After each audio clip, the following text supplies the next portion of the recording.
Itt van Pokol Béla, szociológus, jó napot kívánok!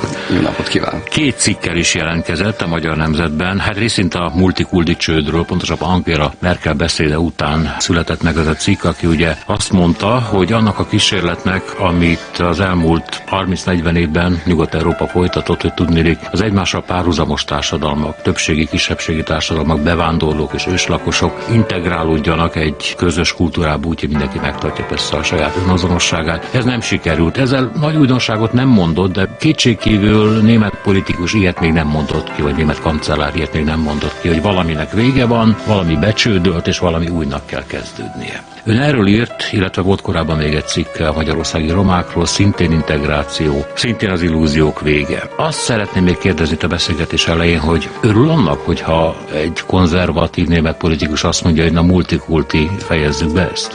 Vagy úgy érzi, hogy itt valami veszteségről van szó?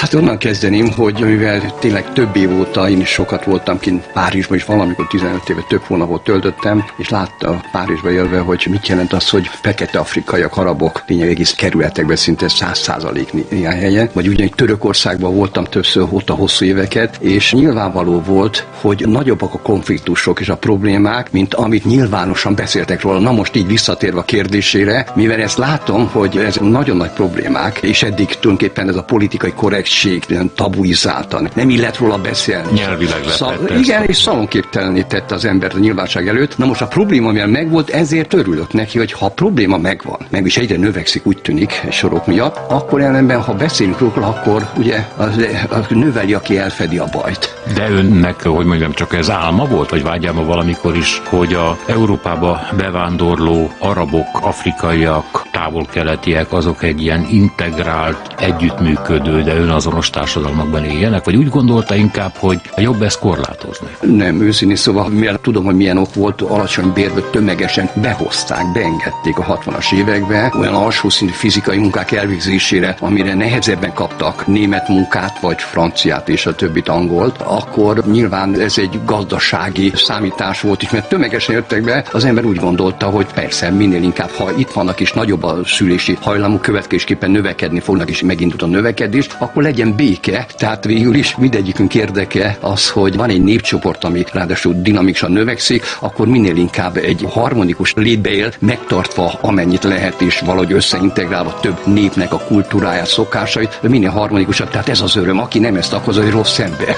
Nem vagyok rossz ember. Akkor ez önnek is csalódás, hogy azt kell írnia, vagy azt kell elismételni, amit mások is mondanak, hogy hát a nyugat alkonyáról bizonyos szempontból beszélhetünk, és majd később rátérünk, hogy a kelet-európai országok alkonyáról is beszélhetünk ebből a szempontból. Tudniillik, ezek a társadalmak előregednek, ugye egyre több a nyugdíjas, az önmagában is probléma, hogy ki fog őket eltartani, viszont a lélekszám csökken, és viszont azoknak az integrálatlan embertömegeknek a száma nő, akiknek most sincs munkájuk, a magyarországi cigányságot nézik, 80-90%-ának nincs munkája, de nincs ez másképpen Bulgáriában, Szlovákiában, máshol sem, illetve Nyugat-Európában a szintén integrálatlan bevándorló tömegek ugye egyre nagyobb lélekszámban lesznek, és szintén, hogy mondjam, alulképzettek, munkanélkül vannak. Itt valami nagy összecsapás lesz ebből, fél ön ezekben a cikkekben. Ugye? Jól értem. Igen, tehát az, amik mindennapi ember tudják, aki egy faluba együtt él a cigánysággal, és ahol nagy az aránya, vagy bizonyos budapesti kerületekben, vagy Miskolcon, az Avason, egy jó pár helyen, az tudja, hogy így csak meg kell nézni a cigány azt a 4-5 gyerekkel, és azt a problémát, hogy a nem cigány magyarok, és ugyanígy Nyugat-Európában mondhatjuk az európai született nőknek volt 100 éve, megindult egy olyan női szerepváltás, ami a korábbi lényegében anyaszerep körül összpontosult női szerep. 100 év alatt a harmadik, negyedik generációra napjainkra eljutott oda, hogy alig szülnek egyet, vagy még egyet se szülnek. Illetve kitolódik a szülés. Hát kitolódik, de ez én olvasom, az utóbbi napban kicsit divat témát, én néztem, hogy nem kitolódik egyszerűen. Volt egy felmérés, hogy a német nőknek 1/5 nem akart 1960-ban. 1/5 nem akart egyetlen gyereket, miközben házasságba vágyott. Ma pedig 1/3 egyáltalán nem akar gyereket, tehát nem csak kitolódik, hanem lemond a gyerekről. Ma a német nők 1/3 eleve nem akar, és ez egy nagy növekedés jelent. Aki akar, az pedig legfőjebb egyet akar. Tehát ez a gond, hogy most van egy kitolódás, persze, hogy van, de látni kell azt a nagy számot, hogy eleve maximum egyet, vagy 1/3 egyáltalán nem akar. Magyar számot nem ismerek erről, hogy ez a német szám jobban kéznem az elmúlt hetekben jelent meg, de nem vitás, látjuk azt, hogy az emberek a saját családját néz, a lányait és a többit, vagy a rokonságba, vagy szétnéz, hogy nem vitás, ez egy nagy tendencia. Tehát az a női szerepváltás, ami 100 éve megindult, az azzal fenyeget, ma már csak mutatja magát, de csak 30-40 év múlva, hogy Európa kihal, az előregedés előzi ezt meg, ami egyre jobban azt jelenti, hogy az előregedett óriási tömeget nincs, aki eltartsa. Na most ez itt a bevándorlás nagyon fontos, egyezünk meg, mert enélkül ez a női szerepváltás, mindennek ez az alapja. Női szerepváltás miatt, ahogy van, akkor Ospát Spenger mondta, der Untergang des Abendlandes, a nyugat alkonya, 1920-as könyv, 21-ben jelent meg, az úgy tűnik, hogy absztrakt módon ugyan, de előre látta, hogy úgy tűnik, olyan korszakba lépett Európa, ami megindul egy hanyatlás. Most a demográfia hanyatlás,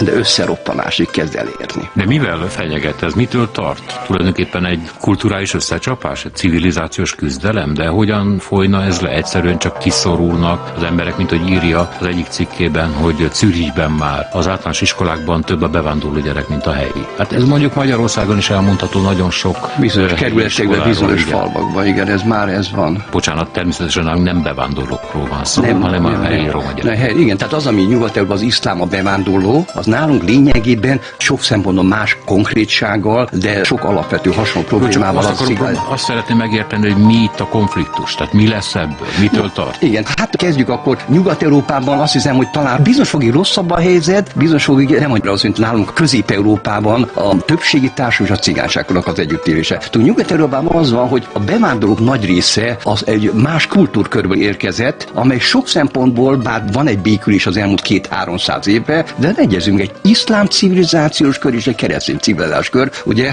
keresztes háborúktól kezdve több száz éves török dúlásig, úgyhogy ez egy hosszú folyamat, az utóbbi 200-300 évben valamikor véresség csökken, de nem vitás, hogy eltérő civilizációs kört jelent, mert ez a gond, tehát nyugaton, ahol a törökök, németeknél arabok, a franciáknál pakisztániak, csak a főbb iszlám részeket mondtam, Angliában, az lényegében az az eltérő iszlám kör, amikor már a második, harmadik generáció itt vannak, úgy tűnik, hogy föllobbant az a fajta keresztény kultúr kör ellenesség, Európa ellenesség, és ennek hatására a nyugaton, tehát rosszabb helyre vannak, mint Magyarországon a cigányságban. Csak egy közbevetőleg ön biztos abban, amit ír egyébként a cikkében is, hogy egy nyugat ellenesség vagy a többségi társadalom gyűlölete jelent meg ebben a második, harmadik generációban? Nem 100%-osan, hogy ne, hát például a Szaraci mellett, aki a legnagyobb robbanásra hoztam ezt a tézet, ott ült egy török szociológus nő, és nagymértékben mindenben egyetértett, és azokat a terápiákat, ami Szaracin a törökséggel kapcsolatban mondott, ez a török szociológus nő nagymértékben alátámasztotta, és igenelte. Tehát úgy lehet mondani, hogy például Németországban a teljes törökség gyűlöli, de